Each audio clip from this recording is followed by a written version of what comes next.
तर ती चांगली गोष्ट आहे। आमच्यासारख्या नवीन आमदारांना नाही तर नवीन राजकारणामध्ये काहीतरी करून पाहण्याला जेव्हा काही आधीची पिढी ही संस्कृती जपते हे बघते तेव्हा आम्हाला नक्कीच आवडतं। पण इथं उपस्थित असलेल्या काही कार्यकर्त्यांना वाटतं ही राजकीय नांदी आहे असं म्हणता येते। अरे बघा, नेते काय करतात कसं करतात, कधी कधी फक्त आज जाऊन आपल्याला वाढदिवसाच्या शुभेच्छा असं म्हणून बाहेर आलं तरी बाहेर चर्चा चालू होते। त्यामुळे चर्चेला काय करायचं, त्याच्यापेक्षा आज इथं भेटणं आणि वाढदिवसानिमित्त शुभेच्छा देणं हे जास्त महत्त्वाचं आणि त्याच्याकडे जास्त लक्ष देण्याची जरूरत आहे। साहेबांवर टीका करणारे छगन भुजबळ असतील, प्रफुल्ल पटेल, सुनील हे देखील भेटीमध्ये होते। कुटुंबीय सोडून हे तिघही नेते उपस्थित होते। पण चांगली गोष्ट आहे ना। मी आता शेवटी इलेक्शनच्या काळामध्ये कुणी बरंच काही बोलून जातं, इलेक्शनच्या काळामध्ये बऱ्याच काही ॲलिगेशन तिथे होतात, पण आज वाढदिवसानिमित्त ते सुद्धा 85वा वाढदिवस आहे आणि त्यानिमित्ताने इथं सगळे येऊन शुभेच्छा देत असतील तर मला असं वाटतं पत्रकार म्हणून तुम्ही सगळ्यांनी पण शुभेच्छा दिल्या असतील, त्यामुळे तुम्ही सुद्धा पॉझिटिव्ह आणि निगेटिव्ह दोन्ही बातम्या देऊन शुभेच्छा देतात, तर चांगली गोष्ट आहे। राजकारण सध्या पाहायला मिळालं, आरोप प्रत्यारोप पाहायला मिळाले, ते कमी होईल हे सगळं पाहायला। माझं एकच म्हणणं आहे, विकासाचं राजकारण असावं, कटुता नसावी। कटुतेमुळे फक्त टीका होत असते, त्यात कोणाचं भलं होत नसतं। आज असं सकारात्मक राजकारण बघायला मिळतंय, ते आमच्यासारख्यासाठी अतिशय चांगली गोष्ट आहे।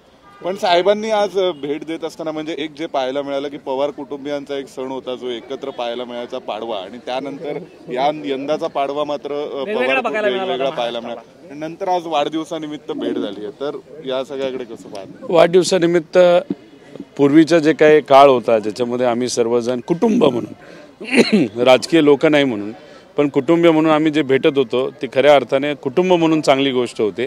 काही प्रमाणात इलेक्शनच्या काळामध्ये भेटता आलं नव्हतं, आता इलेक्शन संपलेलं आहे आणि याच्यात कौटुंबिक संबंध जपण्याची जबाबदारी जर आधीच्या पिढीने तिथे घेतली असेल ती चांगली स्वागत करण्यासाठी गोष्ट आहे। सोबत राजकीय संबंध देखील आगामी काळामध्ये सोबत राहावेत असं वाटतं, कौटुंबिक सोबत राजकीय संबंध देखील आगामी काळामध्ये सोबत राहतील असं वाटतं। शेवटी आता माझं वय 38 आहे, लहानपणीपासून दादांना मी जवळून बघितलेलं आहे, साहेबांना बघितलं, ताईंना बघितलेलं आहे आणि गेल्या 2 वर्षामध्ये जी काही कटुता आली आहे राजकीय दृष्टिकोनातून, त्यामुळे 36 वर्षाचा जो काही संबंध आहे नाहीतर त्यांची जी ओळख आहे, त्यांनी मला केलेली मदत नाहीतर मी त्यांच्याकडे बघून माझ्या पर्सनॅलिटीमध्ये केलेले बदल, ह्या गोष्टी काही आपण संपवू शकत नाही।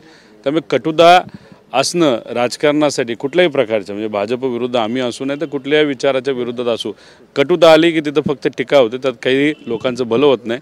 त्यामुळे हे जे काही सकारात्मक भूमिका नेत्यांनी तिथं घेतलेली आहे ते सुद्धा व्यक्तिगत जीवनामध्ये ती चांगली आणि स्वागत करण्यासारखी गोष्ट आहे। राज्यातला मंत्रिमंडळाचा तिढा अजून सुटलेला नाही, अमित शहांना आज भेटणार आहेत अजितदादा। आता दिल्लीमध्ये निर्णय घेतले जातात सर्वच नेते। काल असं कळालं की फडणवीस साहेब सुद्धा होते, एकनाथ शिंदे साहेब मात्र महाराष्ट्र काही सोडताना आपल्याला दिसत नाहीत, पण दादा आणि देवेंद्र फडणवीस साहेब प्रयत्न करत आहेत कुठंतरी महाराष्ट्राला मंत्रिपद तिथं मिळावं आणि लोकांच्या हिताचे निर्णय तिथे घ्यावेत। आणि आम्ही विरोधात असणारे जे सर्व आमदार आहोत आमची सुद्धा इच्छा आहे की या सरकारला 6 महिने तिथं द्यावेत, 6 महिन्यामध्ये जे काही शब्द त्यांनी दिलेले ते पूर्ण करता येतात का काय हे आम्हाला बघावं लागेल आणि जर त्यांना ते करता आले नाही तर मग आम्ही राजकीय भूमिका त्या बाबतीत नक्कीच घेऊ। सगळे नेते पाहायला मिळाले, मात्र तुमच्या पक्षाचे प्रदेशाध्यक्ष पाहायला मिळाले नाही आज सकाळी इकडे, ते दिल्लीत आल्याचं कळालं होतं, मात्र अजित पवार आले त्यानंतर ते आले नाहीत का? साहेबांनी काहीतरी जबाबदारी दिली असावी, नाही तर त्यांनी स्वतः पक्षाची काहीतरी कुठली तरी जबाबदारी आहेच आणि त्या बाबतीत ते कुठेतरी बिझी असतील, त्यामुळे बिझी असल्याशिवाय ते येणार नाहीत असं मला वाटतं। बिझी नक्कीच असतील कुठं ना कुठेतरी। आता सकाळी नाही आलं, आता मी सकाळी खरं तर यायला पाहिजे होतो पण विमान उशिरा झालं त्यामुळे थोडंसं उशिरा पोहोचलो, त्यांचं विमान सकाळचं कॅन्सल झालं, असं संध्याकाळी येतील, त्यामुळे कधी येतील हे आपल्याला सांगता येणार नाही। थोडंसं लवकर आले असेल तर कौटुंबिक भेटीमध्ये तुम्हाला पण एक सहभाग घेता आला असता। आता 9 पर्यंत पोचायचंच होतं की सकाळचा वेळ त्या ठिकाणी तो गेला असला तर ठीक आहे। आता पवार साहेब पार्लमेंटमध्ये गेलेले आहेत, पवार साहेबांना भेटायचं होतं आणि मला या भेटीबद्दल कुठेही काही माहीत नव्हतं, त्यामुळे इथे येऊन फक्त साहेबांना भेटणं माझ्यासाठी महत्त्वाचं होतं आणि त्यांना आता भेटेल परत आले, कारण का हाऊस चालेल नाही चालेल हे सांगता येणार नाही, तर साहेबांना भेटेल आणि परत एकदा महाराष्ट्रासाठी आम्ही जाऊ। पण साहेब सगळेच जण म्हणतात की आम्हाला भेटीबद्दल माहिती नव्हतं, कुठल्याही प्रकारची पूर्वसूचना नव्हती आणि अजितदादा कालपासून आले तर त्यांची काल काही कुठली वेगळी भेट झाली नाही, मग असं म्हणायचं की खास साहेबांना भेटण्यासाठी इथे आले होते?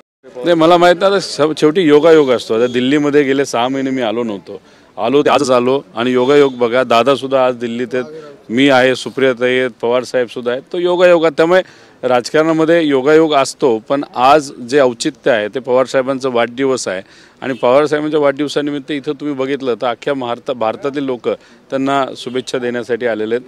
तर मी सुद्धा इथं एक कार्यकर्ता आणि योगायोगाने दादा दिल्लीत आहेत, दादांना भेटणार आहात का काय? म्हणजे दादा पण योगायोगाने दिल्लीत आहात तुम्ही? मला असं कळलं या घराच्या समोरच त्यांना घर मिळालं असं मला कळलं.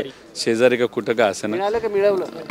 आता शेवटी सरकार त्यांचं आहे, ते पण काही यामध्ये करू एक शकतात. गोष्ट आहे, कौटुंबिक तुमचे संबंध आहेत, पण साहेबांचं जे आत्ताचे हे जे घर आहे हे टाईप 8 आहे. सुनेत्रा पवार ह्या पहिल्यांदा राज्यसभेच्या खासदार झाल्यात, तरी देखील त्यांना टाईप 7चं घर दिलेलं आहे. नाही, दादांना सुद्धा बऱ्याच वेळा दिल्लीला यावं लागतं, त्यामुळे दादांना सुद्धा त्या घराचा वापर हा राजकीय दृष्टिकोनातून असेल, नाही तर इथं आल्यानंतर काही बैठका करण्यासाठी असावा. या अनुषंगाने दोन्ही गोष्टी एकत्रित करून एक निर्णय हा केंद्र सरकारने तिथं घेतला असावा. शेवटी आता ते केंद्र सरकारमध्ये सुद्धा आहेत आणि राज्य सरकारमध्ये आहेत, त्यामुळे सरकारमध्ये असल्यानंतर बरंच काही आपल्याला करता येतं आणि तशीच काही गोष्ट झाली असावी. त्यामुळे घर कुठलं मिळालं याच्या कोणी राजकारण करू नये. योगायोग या घराच्या जवळच ते घर असल्यामुळे चांगली गोष्ट आहे. पण असं काही घडलंय का की त्यामुळे त्यांना आज साहेबांची आठवण आली असावी किंवा काय? म्हणजे तुम्ही कसं आहे की आता आता bargaining सुरू आहे. पवार अजितदादांचं वय 65-67 आहे. 63 वयापर्यंत पवार साहेबांबरोबर ते राहिलेले आहेत आणि याच्यात तुम्ही त्यांचं जे व्यक्तिगत जीवन आहे त्याला राजकीय जीवनामध्ये मिक्स करू नये. आज आपल्या काकाला भेटण्यासाठी दादा आले, येत असताना आपल्या सासऱ्याला भेटण्यासाठी काकी आल्या, आपल्या आजोबाला भेटण्यासाठी पार्थ आला असावा आणि इतरही नेते अनेक 30-35 वर्ष साहेबांबरोबर काम केले ते इथं शुभेच्छा देण्यासाठी आले. त्या अनुषंगानेच फक्त बघा, त्यात राजकीय पतंग उडून उद्या उगाचच पतंग कापली गेली तर तुम्हाला नैराश्य येईल. त्यामुळे त्याच्यापेक्षा याला एक व्यक्तिगत कौटुंबिक भेटच समजावं असं मला वाटतं. नाती दुरावतात.